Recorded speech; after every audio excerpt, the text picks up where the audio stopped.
Universal Disclosure Podcast welcomes Citizen D and Citizen X. I've experienced some quite crazy things from the early days. I mean, we used to see, especially the more sort of crazy areas where the more ancient the landscape and burial mounds and, where Neolithic graveyards are. I contend that the pictograms are actually a different phenomenon to what Colin Andrews and Pat Delgado and Busty Taylor were researching, that kicked the phenomenon off. It was actually an EMF meter that the guy swept the field with, and the circle was made as a demonstration in broad daylight. It was a commission, and he'd actually swept the field before the circle was made, and it was a clean reading. And then when he did the EMF reading immediately after the circle was completed, it was clean and flat outside, but within the circle it was the highest readings he's ever seen on his EMF meter. Definitely the inspiration from that phenomenon came from the Tully situation, where I think Doug or Dave was living in Australia at the time when it happened. So literally the same tools have been used for the last 30 or 40 years now. Apart from the introduction of surveyors' lasers, which you put on a tripod in the middle of the circle, people have been I think they've been used for the past 15 years at least. So it's kind of strange, the more focused I am on the design, the more repetitive it is. It's almost like the more power I give it, or the more power it's got. It's something that, yes, it's a very strange feeling. We're just here to get you the truth and have some great conversations. But what would you want to say to those folks who are, ready to come at you guys with the pitchforks and everything like that? The following program is presented for general information, education and entertainment purposes only, and is not intended to be advice of any kind. The content, views, thoughts and opinions expressed in this program are those of the individuals involved. The use of information on this program is at the user's own discretion. Stuart, what's up with you? All the normal stuff, good stuff, performing with bands, studying esoteric topics, doing podcasts with probably one of my best friends in the world, Mike. Thank you so much. Awesome. Yeah, you're just coming back from a gig right now, aren't you? Yeah, I've literally just left a gig and come straight to this podcast, but we make it work. That we do. And we've got another one of these. I love when we do this, by the way. This is my time. I've always been a night owl. It's midnight for me here.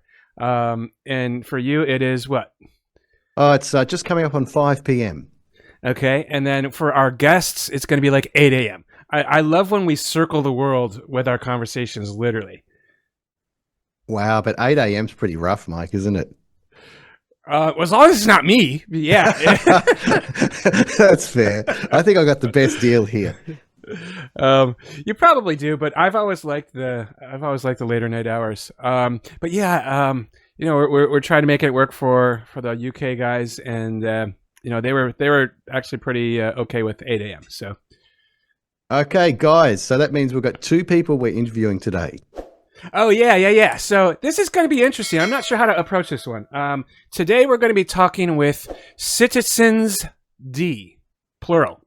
So we talked to Citizen D already, right? The retired crop circle maker who just goes by Citizen D. And I somehow convinced him it didn't take much convincing for him to come back, but he's bringing somebody with him who is an active circle maker as well. And I think also potentially uses the same letter D. So I don't want us to get confusing and call them both D. I think we might call the other one X. I don't know. What do you think? Yeah, that'll get confusing otherwise. You're a persuasive man, Mike, getting these people to appear on our show. Yeah, sometimes I don't know how I do it. So we're going to talk about the crop circles again, but I want to focus on 2025. What's been happening? Because from my perspective, I could be wrong. It seems that there's more crop circles this year than there was potentially last year, or maybe a couple years combined. And I think that it has to do with Citizen D going on this and many other podcasts talking about, just talking about what he's talking about. Oh, that's absolutely intriguing. Now, he really expanded my consciousness on this whole subject last time. And I'd encourage the audience to watch that earlier show to get some background on what we're going to be talking about today. Now, do I understand this correctly, Mike, that the person who's joining us today, who we may refer to as X, is a current crop circle maker? Yeah, that's my understanding as well.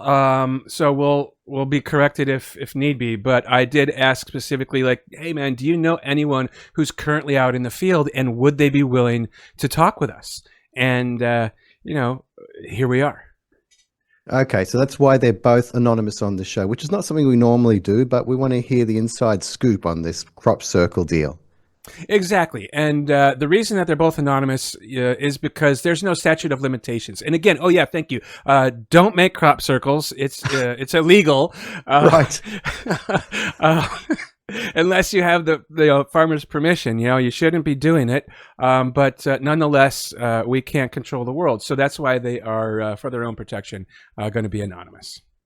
Okay, don't try this at home is the message from Universal Disclosure Project. Oh, we're not project, we're podcast. Yeah, exactly. But for real, don't do this at home. So to kind of ease into it a little bit, I want to play a little clip that I made up, and because Dee and I were talking a little bit, and he sent me like, oh, check this out, and I'm pretty sure he already knew that this particular circle in question was man-made, as most of them are. But yet there's this guy who went out there. You know what? Let's just play the clip real quick, and then we'll reconvene here. Okay, sounds good. Okay, so I'm just going to let this play through first, and then we're going to come back muted and do some commentary over it. It's about a minute long, and this is from a YouTube channel called Intrastellar Discussion. That I could see of note.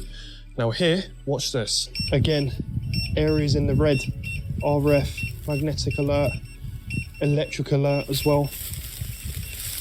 Pretty damn high. The whole site and the RF is pinging as well, like 7.8. And even when I've got the gimbal away and moving the stuff away, it's all the same. And it stops about here.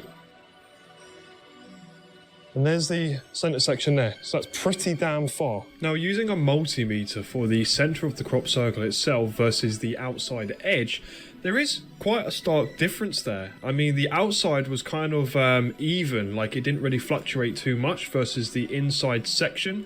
So, to be honest, I'm not quite sure what that is. It could just be coincidence, it could be something more, but as you can see, it's kind of up, down, left, right, and centre. So yeah, make of that what you will. Right, so observing this from above. Okay, so now we're just going to go through a couple of these things, and I'm going to tell you what's wrong with this. And the first thing I want to point out is he says, there's a note on the screen that says beeping from distance from live stream.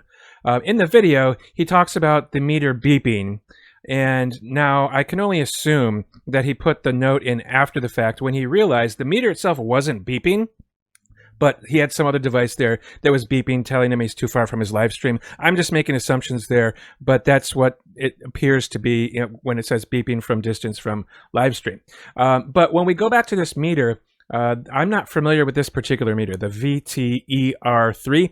So, I don't know what this screen really says. There's obviously, as you can see, a reflection there, and it's tough to make out what we're even looking at. So I went onto the internet and just pulled up what it is that we're looking at to see the screen. And now what we see is basically a clear view of what we saw in his video.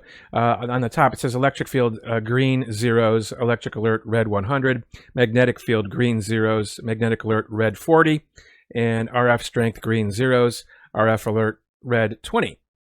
So what this indicates to me is that these thresholds are preset in the device, and they're always going to show 100, 40, and 20 respectively.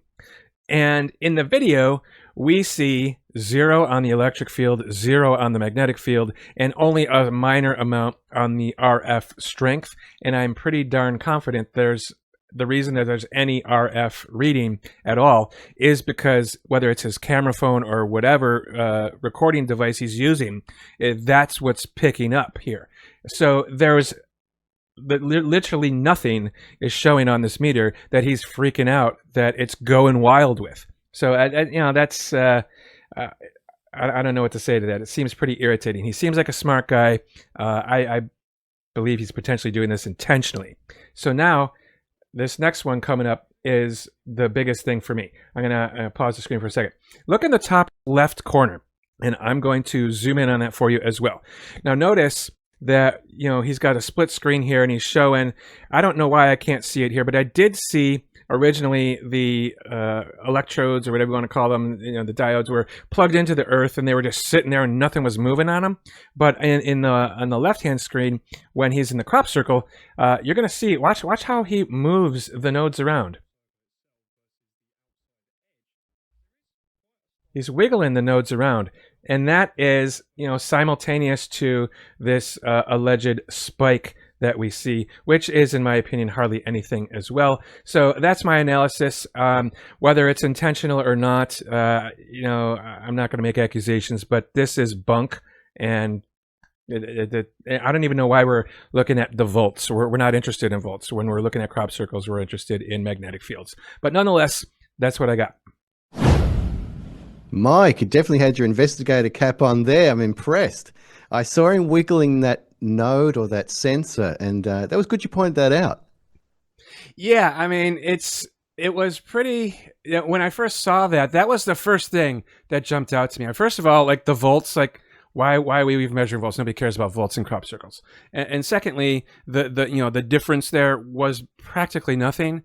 But third, why was the one inside the circle, moving when the other one wasn't? And it was quite interesting where he must have been live streaming, because I think he totally saw that was in the camera and then he quickly moved the camera away. But we caught it. But aside from that, the first meter, there was nothing, literally nothing going on with it. And then he's saying like, "Oh my God, it's off the chart," or whatever he was saying. Come on, man. Sorry.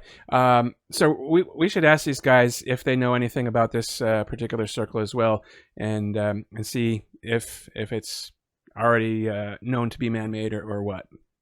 All right, this has prompted a question for me, Mike. Now, you work as a MUFON investigator. Do MUFON or has MUFON investigated crop circles in the past? Yes and yes. There's investigators from MUFON all over the world, and I'm pretty sure some of them likely went over to the UK at some point over the past decades to look into it. I'm not aware of any in America. Correct me if I'm wrong. If I'm wrong, put out in the comments where they were and when they were. I'm not aware of any in America. But nonetheless, MUFON is all over the world, and I'm pretty sure that they had some part in investigating them at some point. Another great point. These crop circles seem to be predominantly in the UK. I'd like to confirm that with our guest today. Yeah, I mean, based on the conversation we had last time, and we'll put a link to that below, that's kind of where they all are. where all the circle makers are, mostly. I mean, they talked about like some of them in Italy and such like that too. But yeah, we should confirm that too. All right, you've piqued my interest here, Mike. Lots of interesting questions. Yeah, this is gonna be good. And from my understanding, I'm not on Facebook, but I heard we started a crop circle war on Facebook with the last conversation. So not that we're trying to do it again, but just keep an open mind. No matter what side you're on, folks, keep an open mind, because that's just the way to be, right? I mean, I saw a bit of that on Facebook. It's like a crop circle turf war or something, or ownership. It's quite bizarre, the whole thing. I guess there's always ego involved in every topic. Potentially. And then there's, the bias of people. Like the video that we just looked at, it could be that the guy just didn't know how to use the gear and was misreading it. That's possible. And it could be his own personal bias that's leading him to not question it or whatever. But I think that he looked like a pretty smart dude. I think he potentially, was trying to mislead. But anyway, who am I to say?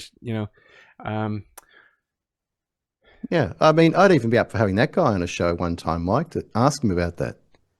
If he's open to it. I mean, I hope I don't upset him too much with what I did, but I got to call it out when I see it, especially if I feel like it's potentially intentional or whatnot. But nonetheless, why don't we get right down to it? Okay, now who are we introducing here, Mike? Did you mind doing it? Because I'm a little bit confused with these aliases. Okay, yeah. So let's, I haven't done it in a while, actually. Welcome, one and all, wherever and whenever you may be. This is Universal Disclosure, Meeting the Moment. My name is Mike, an active UFO field investigator in Southern California, with my friend and co-host, Reverend Stu in Melbourne, Australia. And today we have officially Citizens D, but we're going to call the main one Citizen D as we know him, and we're going to call his friend Citizen X, just to differentiate both of them.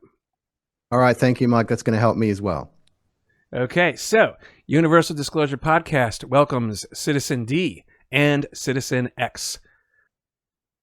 All right, gentlemen, thank you so much for joining us here and spending some time with us. And D, welcome back, and X, welcome for the first time. Hello, guys. I'm curious about, to a question for both of you guys. In our intro, we did a little, I guess you can call it, for lack of a better term, a debunking video, because there was this guy who went out into the field this past year in 2025 with some scientific instruments and such, and I think it was like the Tall Man or something. Do you guys know about that one? And was that an authentic circle? No, it was. I think it turned out that it was a commission, wasn't it, X? I do. I have heard that in the grapevine. But yeah, definitely man-made. Yeah, I think there was something came out about it afterwards, and I think the farmer was connected with a brewery, and they had a new beer coming out, which is kind of tied in with the 2 feet and the urine splashed in it. Yeah, I think it's pretty much been confirmed to be a man-made commission. Yeah. All right, that's good to know. Yeah, it was just kind of weird because that guy went out and it was almost like he had something to prove, like it was absolutely, it had to be like a real one, and it just didn't look like that from my perspective, and I'm not even on the ground there, so. What's interesting about that is that you looked at that as an expert, whereas a layman, and I'm definitely a layman when it comes to that sort of thing, they would take that as gospel, and unfortunately what might happen is as we move further away in time, in 5 to 10 years, that could be seen as proof that there was radiation found in that element, and and it just builds up part of the mythology, if you see what I mean. Yeah, that's not cool. I don't like that at all. X, could we please start with you telling our audience how you got interested in the subject of crop circles and so involved? Yeah. So I've always lived in the area, and probably it was in the early 90s. I was kind of interested when it all blew up in the news, even to the point where me and some mates went out and made a real crude one near our local town. But it never got sold or anything like that. Then I forgot all about it for years. And it was around 2007, 2008 when I moved to Wiltshire. I started seeing more complex ones appearing pretty local to where I lived. I think the pie one was quite interesting. So I went to visit that. And then one thing turned to another. I met one of the circle makers from the early 90s. What we call the masters, who's made hundreds and hundreds. So got in contact with him. Went out one night. Yeah, made a circle with him and thought, wow, this is pretty cool. Man can actually make anything that I thought was too complex.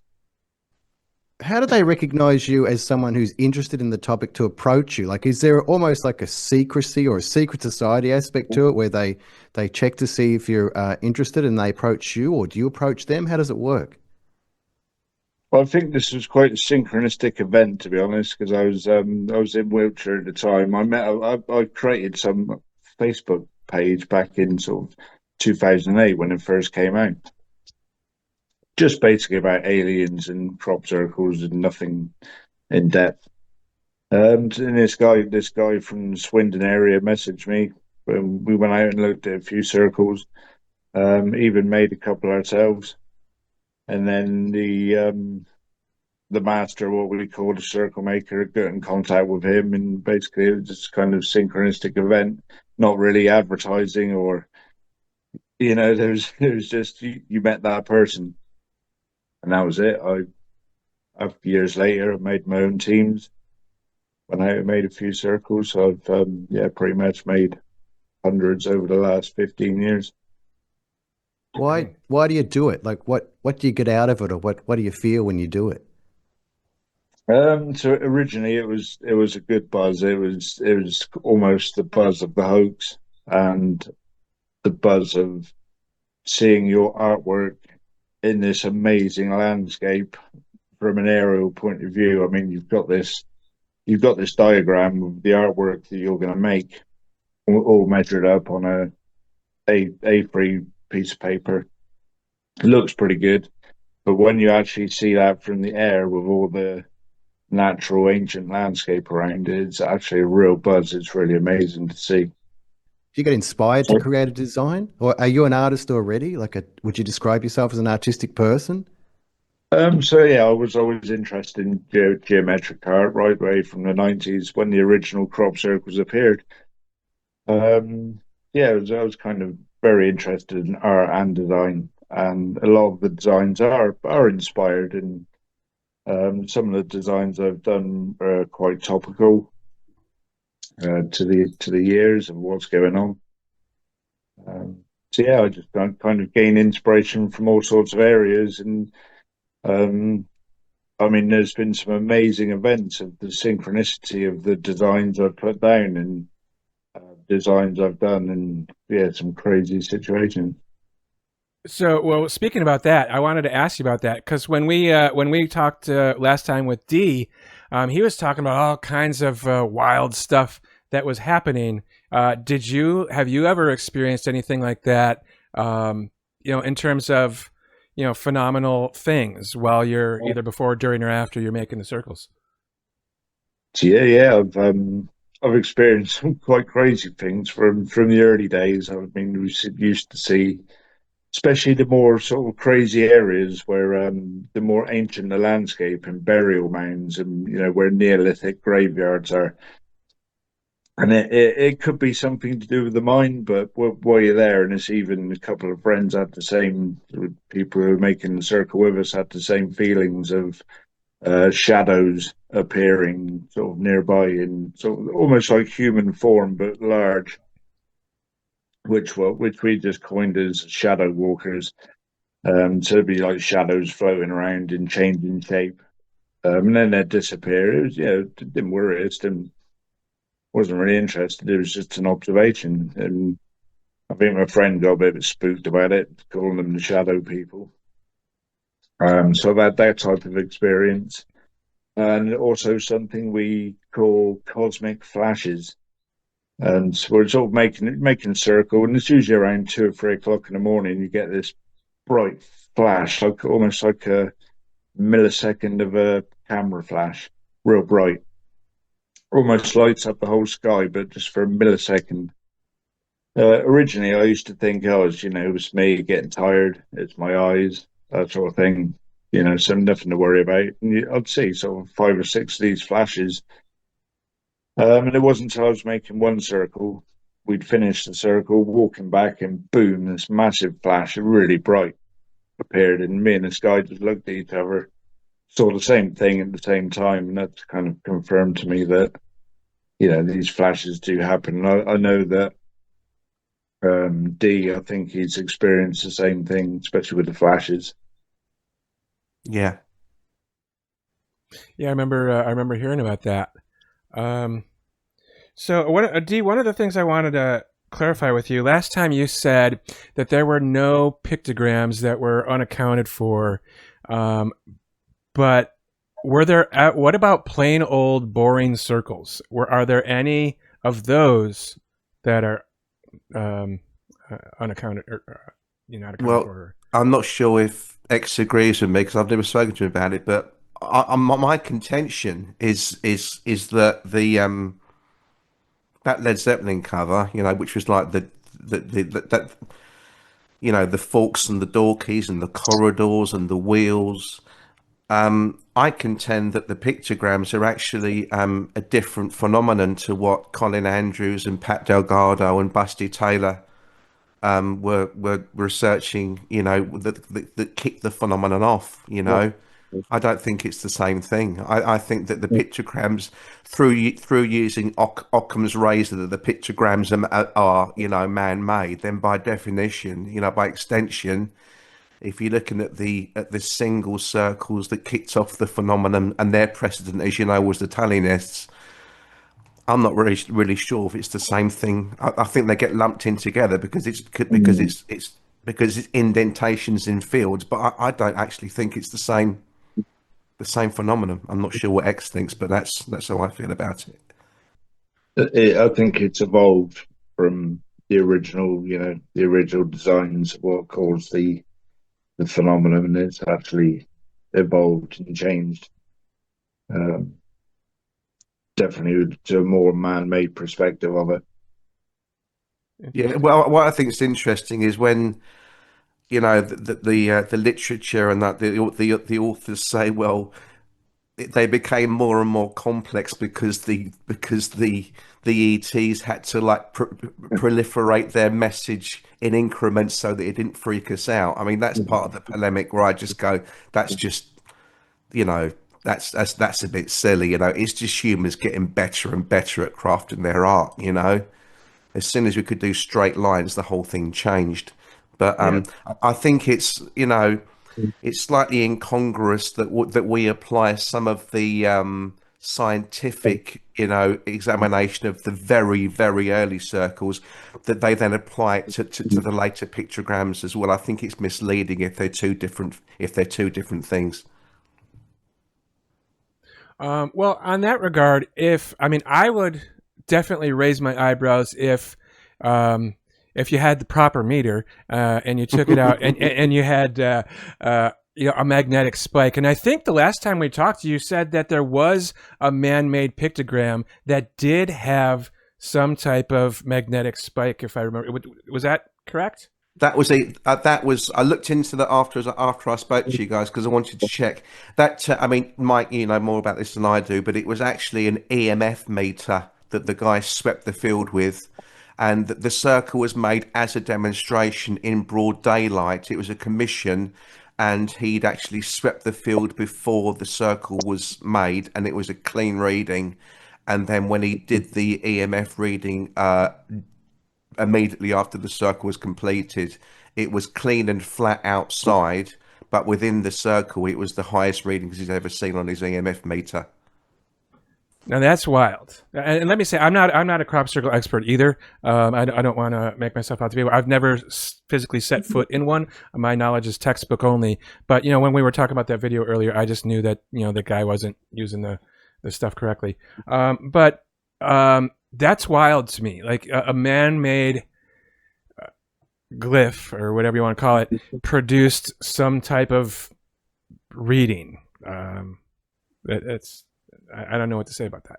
Well, I've done a few more shows, or quite a few shows since I spoke to you last, and one thing that's becoming clearer from the interviewers rather than from me, because I didn't really sort of take myself down this path, was that if these are sigils, it's irrelevant whether they're man-made or not. It's the power that they actually instill into the land once they're done.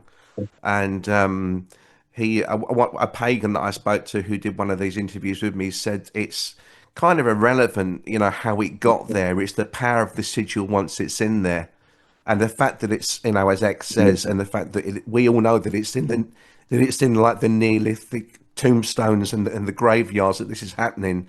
I wonder if there's something connected between those two things, and they're just reinvigorating the power that's already there just through the act of putting that sigil into the land. Yeah, I think that's definitely possible. I remember that earlier this year too. I was, that's the thing too. Like I saw, And it could be the algorithm too, right? We did a show with you, and then all of a sudden I see a lot of crop circle people videos. But there was a couple ladies who were sitting out and like chilling out, meditating in a fresh made circle, and the person went up to him and was like, "Oh, well, this was man made," and like, we don't care who made it. We just want to be here and feel the energy. And I thought that was really great. I thought that was brilliant. awesome. That's where we should be. That's where we should be. I'm not sure how close we are to that, but that is where we should be. I love that. I'll see if I can find. I don't remember where it was. If I can find it, I'll toss it up here. And if not, you just got to trust me that it's out there somewhere. I think it was the. I think I saw it. I think it was the Sutton Vaney Celtic knot. Yeah, I think you're right there. We recently interviewed Deborah Jordan Carball, who was featured in one of Bud Hopkins' books.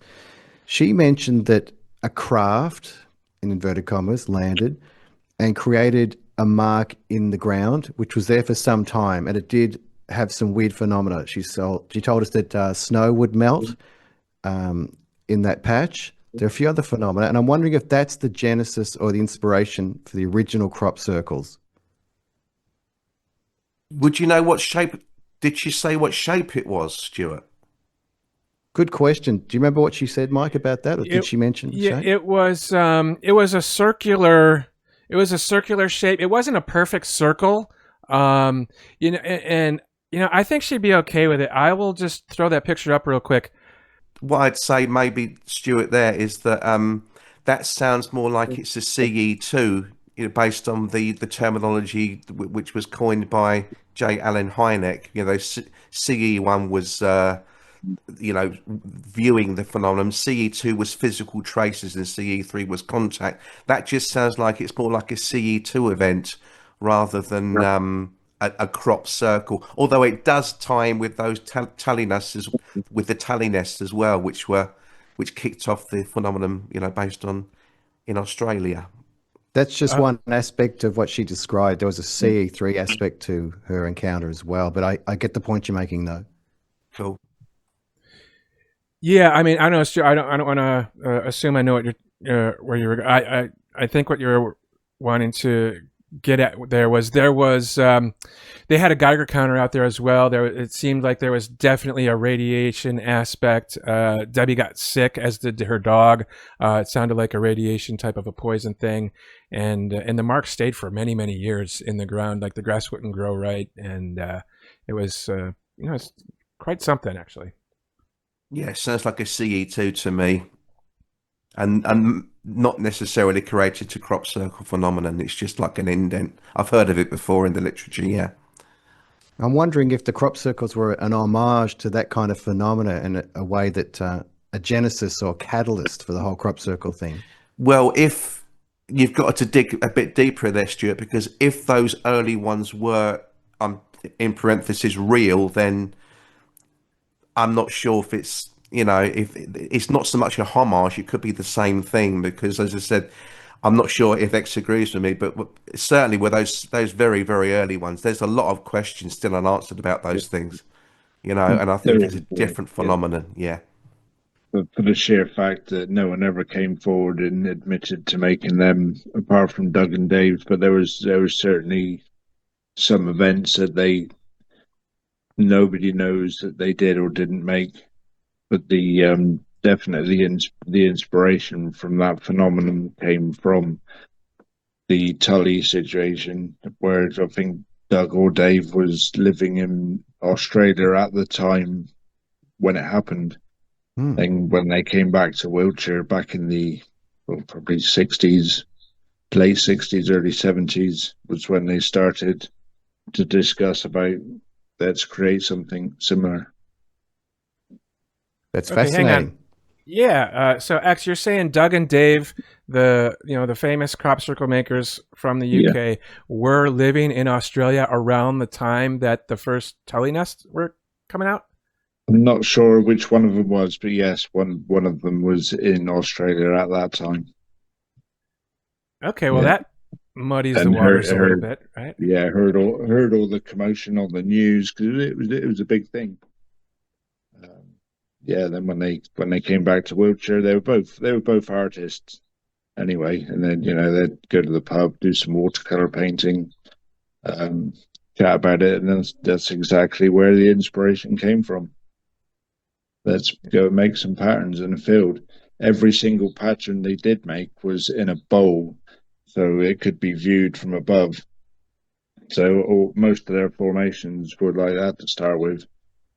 I think they were doing it for around 5-6 years before anything was even spotted or even put in the local newspapers. Oh wow. If I can just put in, the X told me something interesting last night, was that when the first human teams, the ones like, I'm not sure if we can mention their names, but when they first went in and tried to do their own slightly more complicated circles, they hashed it up so often that they had to like flatten all around it. They had to like flatten the whole thing to make it look like almost like it was storm damage, and just erase what they'd done, because their first attempts were like missteps and they didn't get it right for a very long time. And that ties in with a lot of the defense for people that claim that it's ET and Gaia, etc., is they say, well, you can tell the human made ones because they're rubbish, and they're badly done, they're crude. But what they don't take into account is that it's the analogy of the rock band. If you're rehearsing in Auntie's basement, you can hit as many bum notes as you like for the first 6 months. You can only gig when you're ready, if you want. But being a new crop circle making team, you haven't got that luxury. You're rehearsing in the open air, and your first efforts are going to be appalling. But unfortunately, people say, well, that just shows that humans make bad ones and the aliens make good ones. No, that bad band turns into a good band, and in 2 years' time, you'll be revering their stuff as the real thing. It's a great analogy. Wow. But it works, doesn't it? When you start, you're bad at something, and then you get really good at it. But you can't rehearse in the sanctuary of your auntie's basement. You're doing it in the open air at Glastonbury, or literally in Glastonbury, nearly. You got one shot. And it's quite crazy that sometimes your design, when you go out into the field, can easily go wrong. There's so many factors. The crop can be rubbish, the weather can turn and be bad, the entrance to the field could be dodgy. When the fog comes in, you literally can't see anything, and it's like carving in the stone. Once you've stepped on something which shouldn't have, you've ruined the design. Even about probably less than 50% of the time, the design will go wrong, and it will have to be hashed up to create that design. Or basically, you're recreating your design on the ground to fix any mistakes that you've made to what your original plan might be, which sometimes can completely change a design, and you've got no idea what it is until you see that aerial view of it the next day. And sometimes you think, wow, that's crazy. But sometimes you told me in the past, Dex, that's happened where there's been an error and you've had to change it on the fly, and then what you've ended up with has got much more significance than the original design that you had in the first place. Was that right? Did I understand that properly? Yes. So this was quite a weird story, actually. It was when I was doing something for National Geographic. I went out and I thought I'd make this a basic circle of the front cover of National Geographic. So circle with a square in it, with perhaps a simple flower of life in the middle. Anyway, when I made this circle, I've done the angles of this rectangular shape. And when we were flattening it, I thought, hang on, something's gone totally wrong here. We're flattening too much one side. It's a bit off kilter. So anyway, we started to put this design in the middle. And then I think we started seeing all these lights and torches in the distance, and got a bit spooked, left the design as it was, because we knew it was kind of symmetrical, but something totally wasn't right. Left the scene. Only the next day, we saw the aerial pictures of it, and it looked just like a door opening. I don't know if you've seen that one. There's a door that was made in 2018. Wow. Yeah, very crazy. And I think about 24 hours after that door was made, Doug Bowers, one of the original Doug and Dave, he passed away literally a day after that crop circle. Oh, wow. It was kind of coined as Doug's door. Dang. Yeah. So quite crazy synchronicities and situations happen. So are you okay to say that out loud, that you worked on that specific one? Yeah, no problem. Okay, all right, cool. It's fine. That gave me the chills. Any circles that are sort of over 5 years old, I wouldn't mind admitting to them if people know what they are. That's fine. Oh, okay. I thought it was like forever. He's braver than me. Well, if they're older than 5 years old, I'm not going to get caught too much. You know what I mean? No, that was kind of when I retired.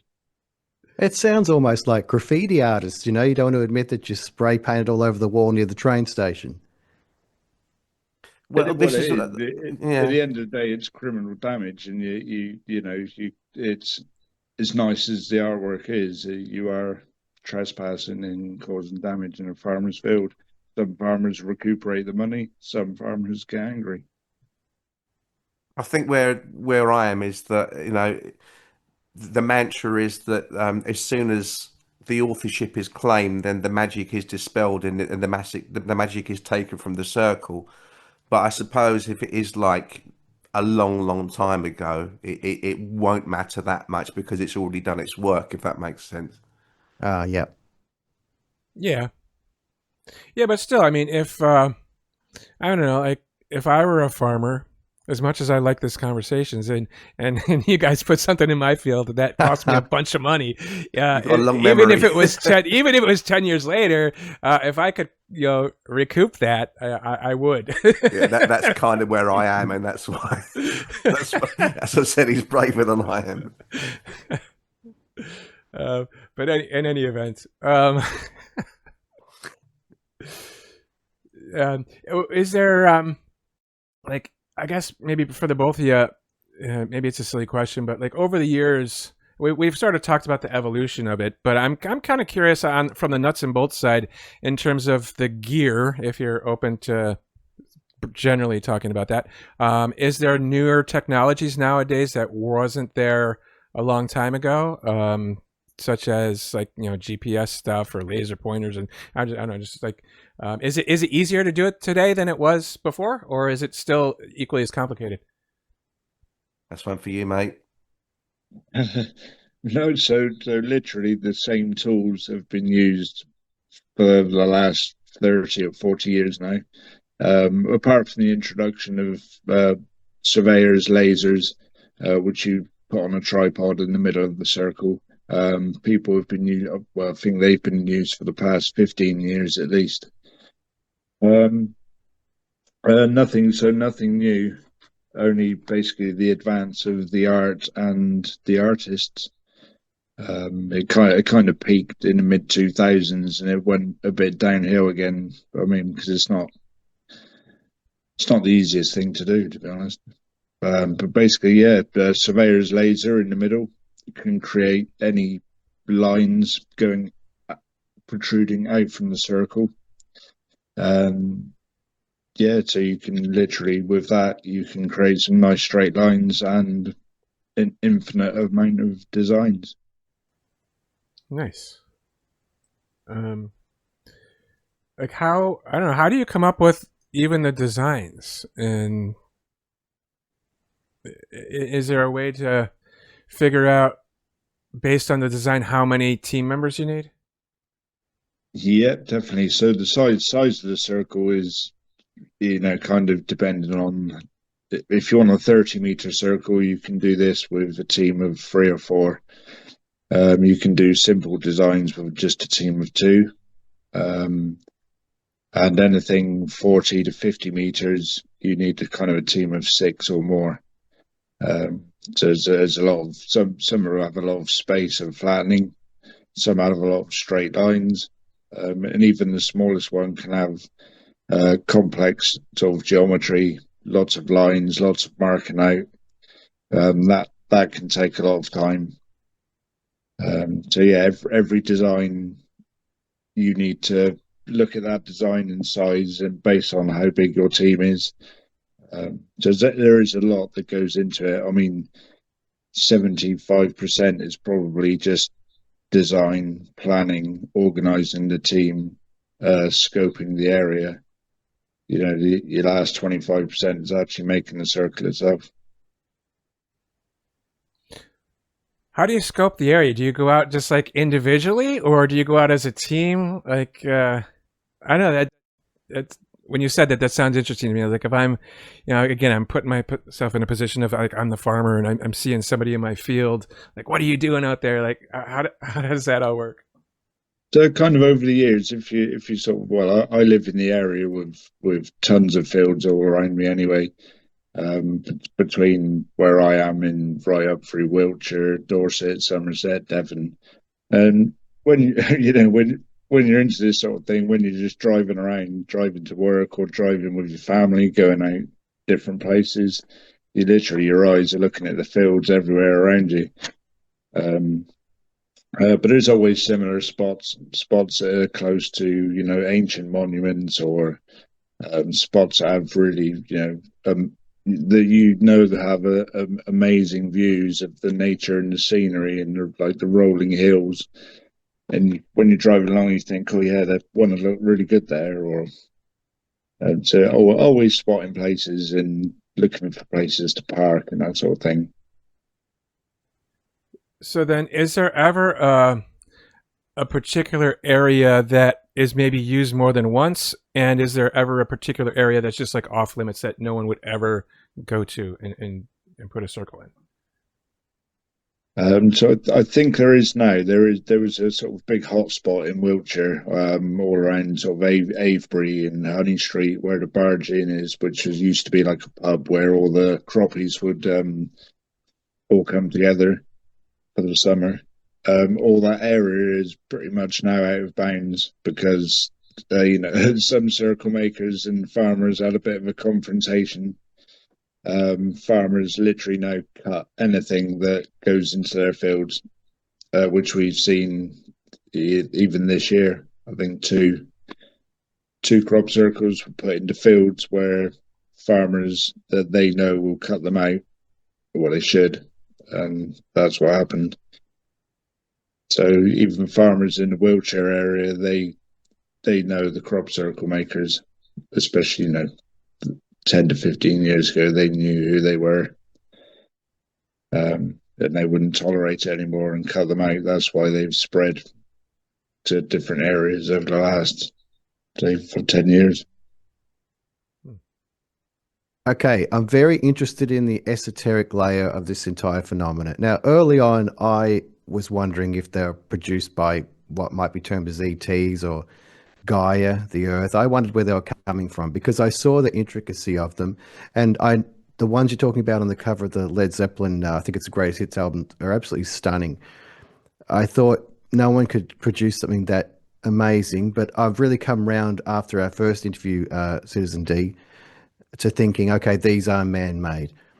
But what I was really interested in was the esoteric layers you brought up during that discussion that happened, the inspiration to create the crop circles, and then subsequently the phenomena that happens afterwards and during.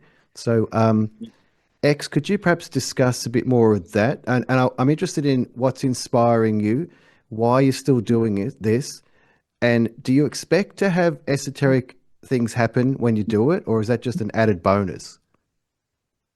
I don't really expect it, or to me, I'm not really sure if it is esoteric or not, or it's just a phenomenon that everybody does experience. I mean, I have had some very synchronistic events.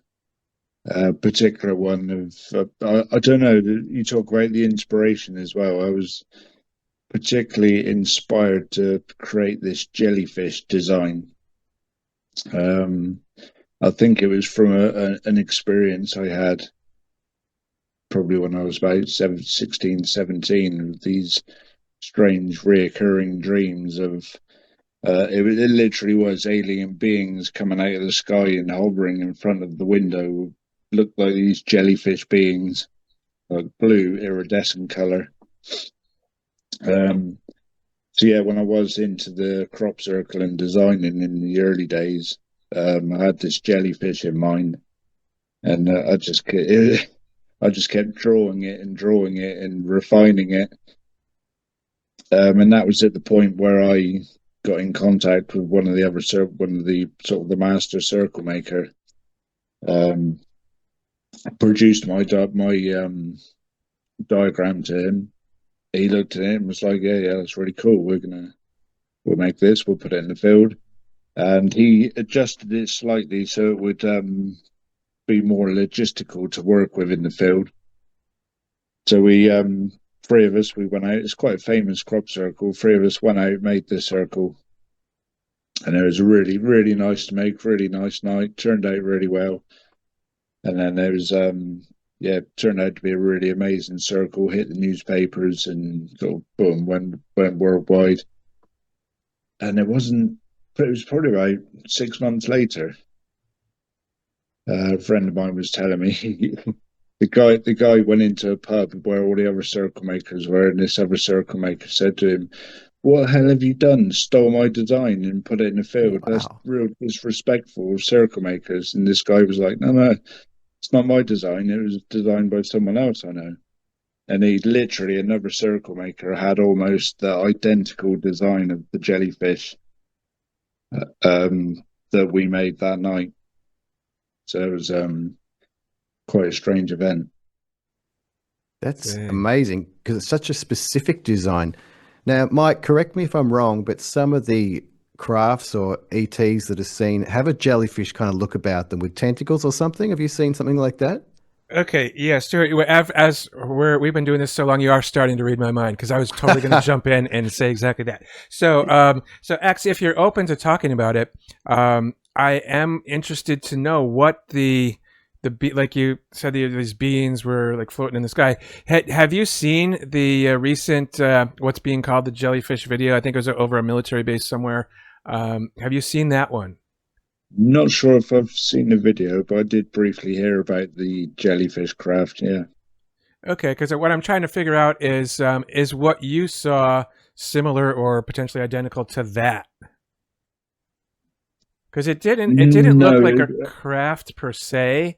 It was like a weird blob of thing with these tentacle like structures hanging out. It was very abstract and asymmetrical type of a thing. So what I did see, it was like back in the day, and it really does stick in my mind of this like weird lucid dream I had, a reoccurring one. And it was these jellyfish beings floating sort of in the window, but there was 100% like weird UFO activity around, and like lights flying around in the sky and ships flying around.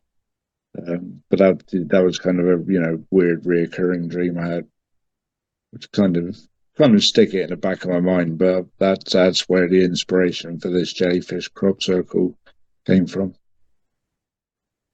That's really interesting. Extremely. In the movie Close Encounters of the Third Kind, the Richard Dreyfuss character feels a compulsion to make that Devil's, what's that place called, Mike? Devil's Tower.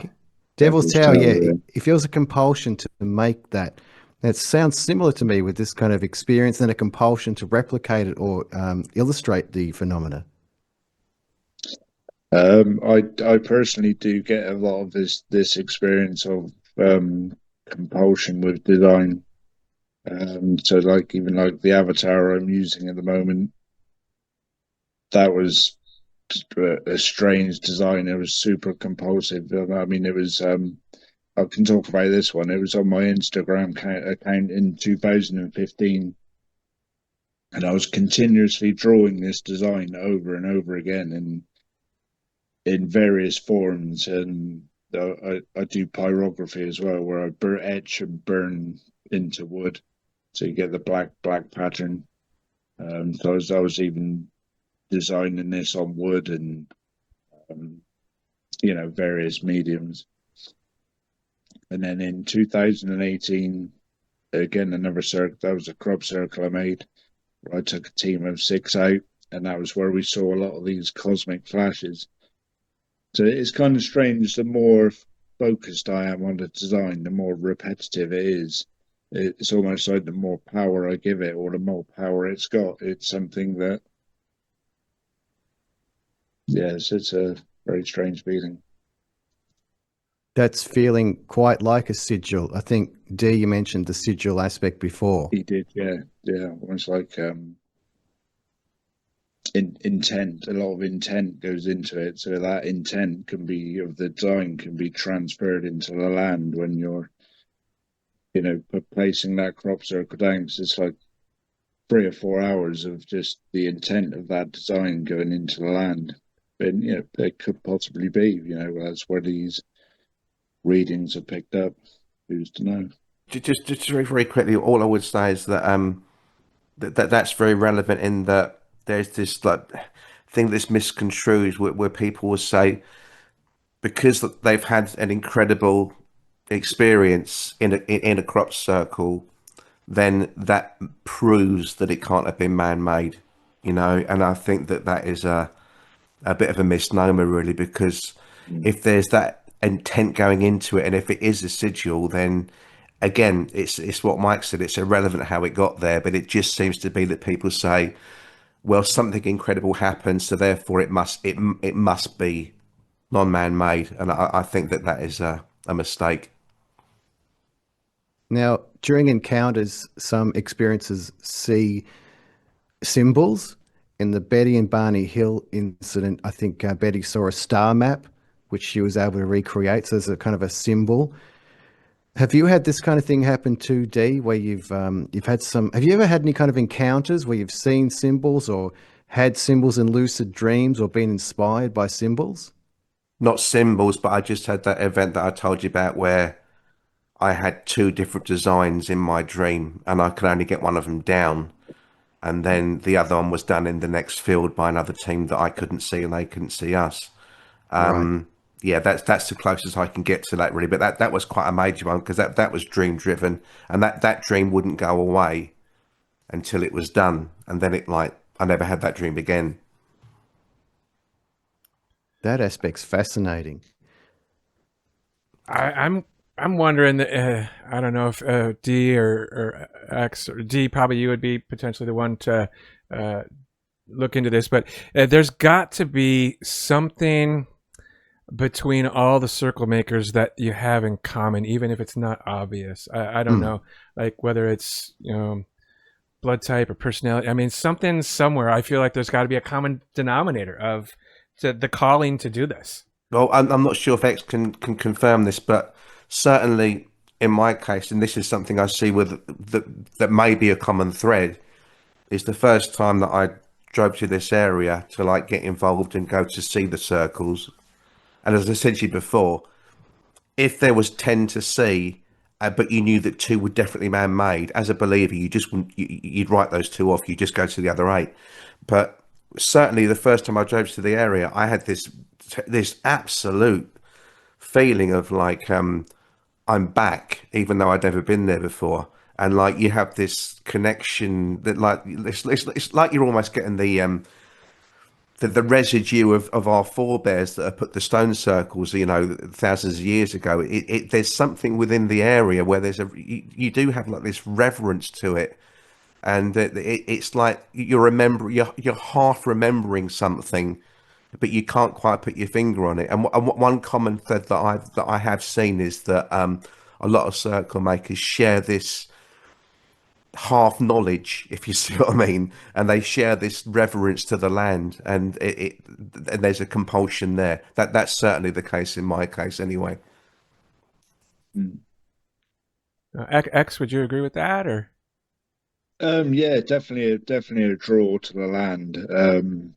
I think also design as well. It's a lot there's a lot in common with design of crop circles, and I think also a lot of interest in the esoteric as well between circle makers. Um, Personally, I haven't met. I've met loads of circle makers, and pretty much you converge.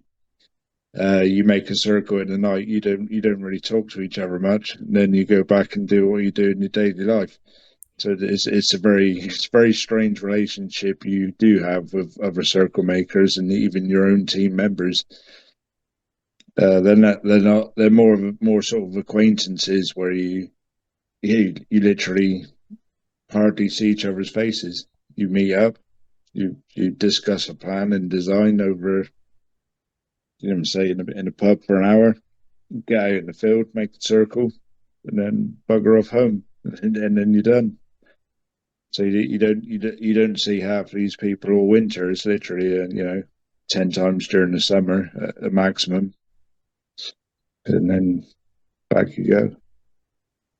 Well, that's pretty interesting. So it sounds like it's almost like I don't mean to use the wrong terms, but almost like a business relationship where you just you do what you got to do, and then like you're not besties or anything. Like it is almost, and everybody's got their own intention, their own reason for why they want to do it. I think because each person has an individual sort of. Even when it comes down to people just flattening the crop, they have their own reasons and why they want to be out there doing it, and it probably is like a draw to the land. And I think for me also one of the amazing things which I've discussed with other circle makers is the night sky. So you're in the middle of a field in sort of mainly unpolluted, no light pollution at all, Right. and you can literally see billions of stars in sky movement, and I mean you see all satellites just floating by.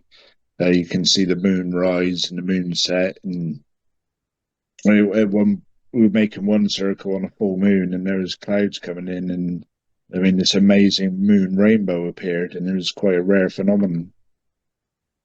So I mean, a lot of these things we share between other circle makers of the night sky and stuff like that. I mean, we have seen strange movements. It's a really good one. Would you choose to create a crop circle on a full moon for an esoteric reason, or simply because there's more light, a more pragmatic reason? Well, full moon's great for making a crop circle, just basically because of the light and the joy of working under full moon. I mean, when you see it rise or set, that bright sort of orange ball, I mean, it's just amazing. But yeah, full moon is great because you can see a lot more. And you're still under cover of darkness, so no one can see you. When it's new moon and say the fog comes in, you can hardly see any of the.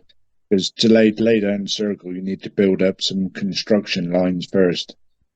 So once these construction lines are built, you can walk in and out of them and create different parts of what you want to create. So on a new moon, and when the fog comes in, or it's a bit sort of damp, I mean, you can't even see some of your own tram lines or construction lines. It's you really are in the dark then. Do law enforcement ever investigate these crop circles, and have crop circle makers been approached for statements? Has any of that kind of thing happened? Not to me, and not to anyone in my knowledge. I think someone was caught and prosecuted back in the early 2000s, Right. but nothing. Yeah, but he really brought that upon himself, didn't he? Yeah, that was a story within itself. That's quite. Yeah, it was. I think it was Whitley Strieber's radio show, and he was saying that it's impossible for these things to be made by people. And this particular circle maker phoned in and said, "Well, I'm going to do that design that you say is impossible, and this is pretty much where I'm going to do it." And and it was there, and then the police raided his house and found his kit, didn't they? So he wasn't exactly. It's not what you call ninja, put it that way. Oh man. So it sounds to me like in a way, there has to be a strong element of trust between everyone who's going out to make a circle, and with the idea that you don't really hang out too much or see them too much. Like, how does all that work? Like, how do you know that someone who's coming out is trustable or trustworthy? It's generally the team leader, isn't it? I mean, that's interesting what you said before, because I've certainly worked with people that I've never seen before or since, and when you're in the field and you've got the task at hand, you don't feel compelled to say to one of them, "Oh, did you see owls as a child?" You just get the job done. And I never thought of that before with X, but I can think of 5 or 6 people that I've never seen before or since in the fields. You just go and do the job. I just find that fascinating. I mean, I've never done it, so it's hard for me to sort of like put myself into that mindset or position. But I mean, for me, if I'm meeting someone new for the first time, I'm always going to be a little bit, my guard's going to be up. I'm going to be a little standoffish. That's just who I am. But doing something like that, especially, there's risk. Yeah, I think the issue is if you're brought into a crew, there's going to be one or two common denominators where you think, well, if this guy's involved, then that's good enough for me, because I've worked with them before and I can vouch for them and I know they're trustworthy.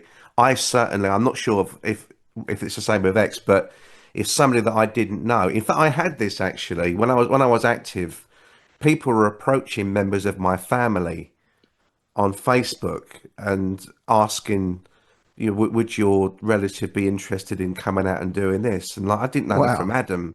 I didn't know it from Adam, But certainly, if I was approached by somebody that I didn't know in a pub, and I didn't know any of the other people involved, no, there's no way I'd go out. You need that one, or you need the one person who's the key to unlock it, where you go, this is going to be fine, because that's Mr. B, Okay, Mike, that happens in bands, right? Mike and I are musicians. So if you've got a really competent musician saying, hey, I need you for this gig, I don't necessarily ask, well, who else is in the band? I just know if they're good, then I'm on board. But it's not an illegal activity if we go out and play music. So I get what the point Mike's making. Like, I would feel nervous. Yeah, but it might be a really bad band. It might be. So in a way, though, it almost sounds like, forgive the term, but you're loosely describing somewhat of like a secret society, because you have to have, I can identify with that from, the big old Italian family that I grew up in. Like you've got to have somebody on the inside, vouch for someone who comes in. Yeah, I would need a common denominator. There's no way that I go out with a crew that I didn't know a single member. No way. All I'd say is that there's a mystery here that people, but it's not necessarily the one that people want. People don't want people involved in these things, but I think that once the human component's in there, it actually blows the thing up so that it's really a lot more interesting than birth flying saucers. And I always use the term of like, if you've got magicians, like when Jimmy Page was messing about with esoterics in the 1970s and maybe going down paths that he shouldn't have been going down, people didn't say, well, that can't be strange because the spell was cast by a human. There was a human component there. And I think that there's something there, but it's whether the intent is good or bad with the person that's making it. But it just seems to me that if you can accept that there's humans involved, then the mystery is very, very deep. And I'm prepared now to say to people, look, even if you think that some aren't made by, man, don't write the ones that are off, because there is definitely something deeper going on. Even if you're not ready in your journey yet to concede that they're all, done by people. If you concede that some are, don't write them off as like these crap circles and the bad band. There's still something to be seen there, and there's still something to be investigated. So this might be a comment for either one of you who maybe want to answer or whatever. So what would you guys say to, like, we've pretty well established that when we, with the last conversation we put out, we certainly ruffled some people's feathers, and we're probably going to do it again. We're not trying to do it intentionally. We're just here to get to the truth and have some great conversations. But what would you want to say to those folks who are, ready to, come at you guys with the pitchforks and everything like that? Well, it's going to happen because unfortunately you're challenging belief systems that have been there for like nearly since pushing 40 years now. And unfortunately, I mean, all I'd say is that when I found out people were in, because I went in, as you know, I went in as a complete believer that it was ET or Gaia. I didn't think there was any humans involved in it at all. And then when I found out that there were, I was really, I thought I'd wasted all my time.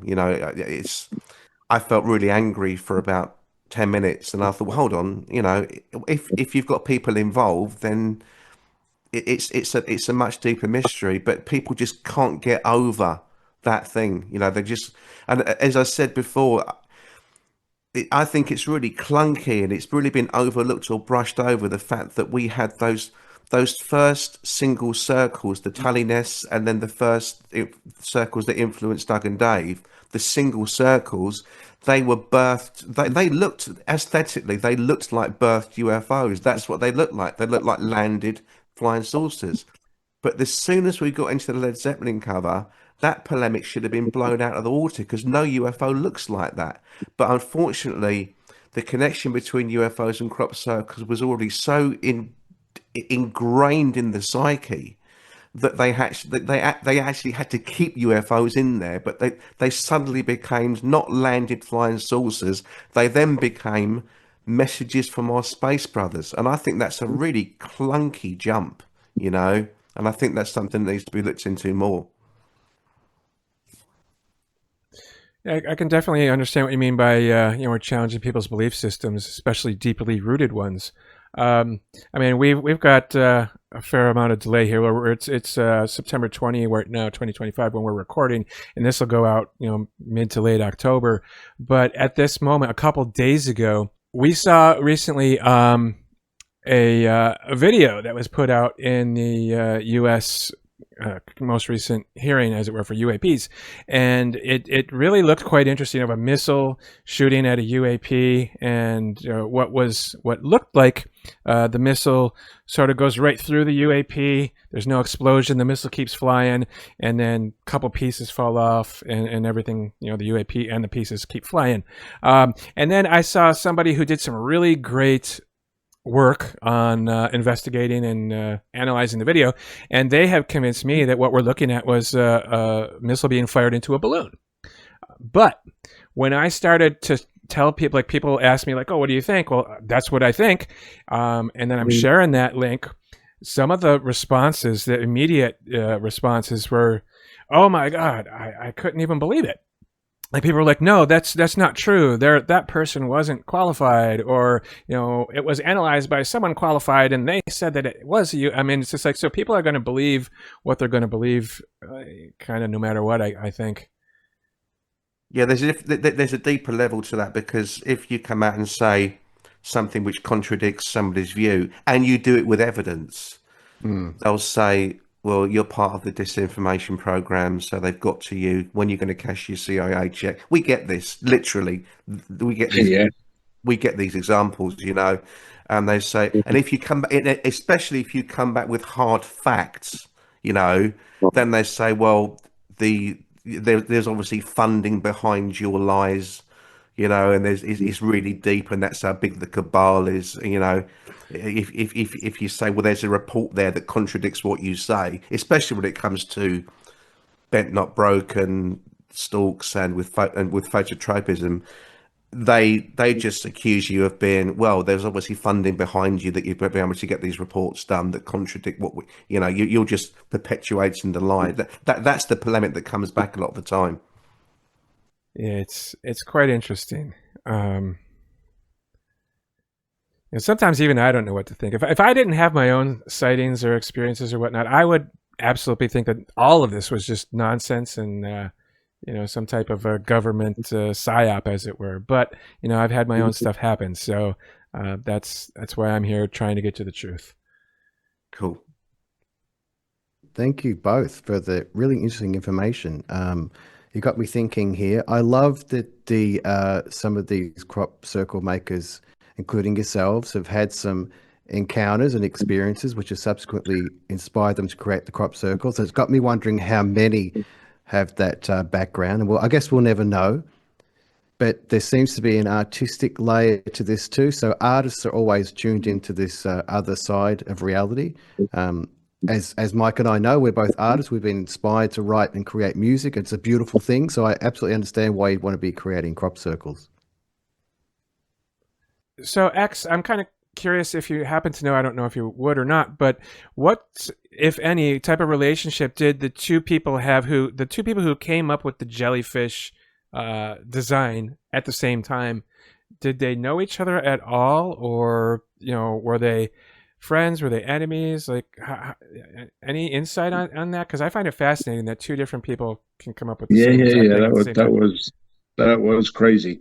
So I came up with the original design, and that was back in the day where I only knew and worked with one of the master circle makers for a few times, and then basically it was he would pick me up, we'd go out and make a circle, we'd drop me off, and that was it. We hardly said much at all the whole night.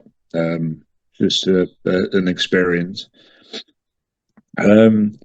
Yeah, I made this design, and it was him, the master circle maker.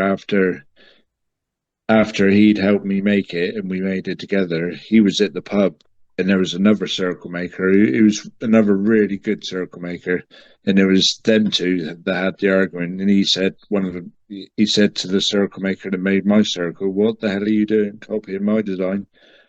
So they were kind of friendly at the time, but they were both individual team leaders of teams. So yeah, that was the kind of relationship they had. So and I didn't know this other circle maker at all. I'd never ever met him. I come up with the original design, and the other circle maker who came up with pretty much exactly the same design, we'd never even met each other at all. Didn't even know of each other. So yeah, very crazy. I'm kind of curious too, like, and if you can answer it, I don't know.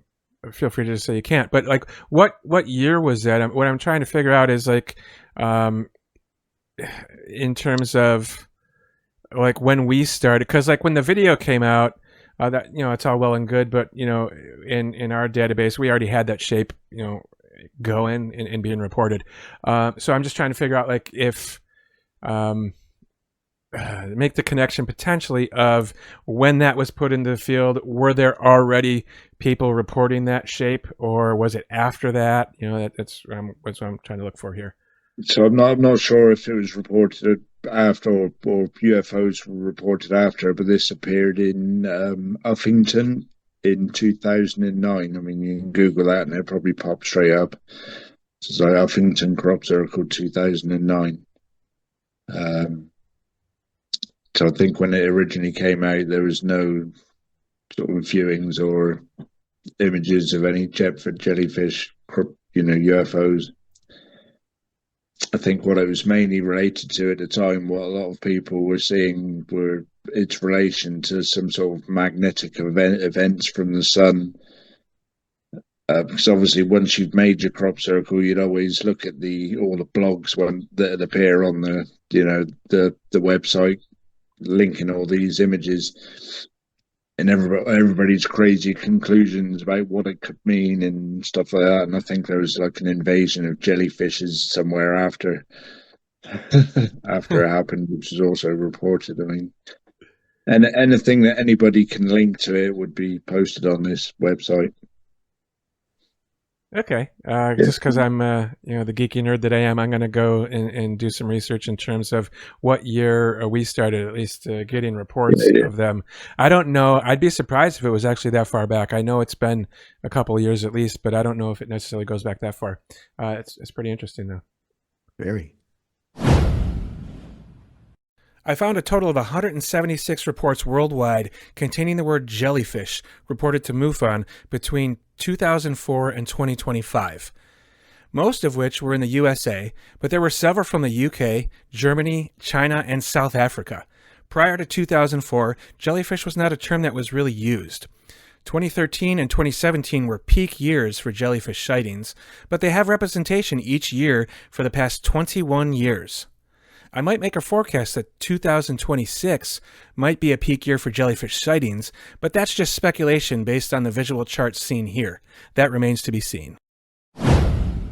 Gentlemen, any last minute thoughts? No, I can't think of anything. No, I'm good. Yeah, well, I definitely appreciate both of you guys' time and being open enough to chat about it, even though we got to keep you in incognito mode. But it's awesome to be able to talk with you and to hear some of this stuff and to help you get it out into the world as well. That's a pleasure. Yeah, pleasure. Nice to meet you guys. Thank you likewise. both. Thank you both for your transparent sharing, and much love to both of you. Yes, all returns to you. All returns to both of you. Thank you. Yeah, thank you. All right, Stuart, what do you think about all that? Well, Mike, I never knew in my lifetime that I'd be speaking to an active crop circle maker. So that was not on my bucket list. But that's okay. You know, I found it very interesting. That wasn't on your bingo card this month, was it? It really wasn't. But this podcast takes us to areas that I never thought I'd be exploring. But this is really interesting. I'm really thinking now that the majority of them are man-made. Yeah, I never thought I would be talking to an active circle maker, much less even a retired one. So yeah, I mean, this is a wild ride with this channel. I love it. It's great. And I am 100% convinced that potentially all of them nowadays and most all of them throughout time, with the exception of a few, very rare few, are indeed man-made. Now, Mike, this doesn't make me dismiss the whole topic, okay? So the takeaways I've got are the beautiful artistry, and I've loved meeting D and X, and also the esoteric phenomena that occur alongside the creation of the crop circles and afterwards. So I'm still interested in the topic. Oh, yeah, absolutely. Me as well. And, like I referenced those two ladies who were sitting in a circle, and when they were it was just like, oh, this one was man-made. And they're like, we don't care. We just want to be here for the energy. As Dee said, that's really how it should be. I think not to get too much into this, but there's definitely, and not with the two guys that we just spoke with, but there's definitely an ego thing here at play, I think, with the circles. And Dee said it really well, where we're challenging the belief system of somebody, right? With proof, and that's tough. That's tough to handle. Yeah, well, I certainly see that in the spiritual and esoteric community all the time. So that's nothing new for me. And we've talked about this ego level, and it's a really interesting part of the spiritual journey, and I don't even want to view it negatively. It's just part of the journey. Yeah, it's tough to put your ego in your pocket, right? And to be humble, I guess, especially when you're challenged. Because like I mentioned about that, the missile video, and some people were just completely repulsed by the idea that it could not be like, how dare you say it's not a UFO? I mean, not all of them are. Most of them aren't. That's the true reality of it. Well, I know you've told me that with MUFON's investigations in general, that many turn out to be not what people expect they are. Doesn't mean they didn't see something or didn't have an experience, but there's also this other level where people are so keen to attribute it to ETs or extraterrestrials, which I don't quite understand. Yeah, I mean, it's interesting. Sometimes someone will report something that, myself or other people will be able to identify, but then in the course of the conversation, we find out there's another story there that's even more interesting.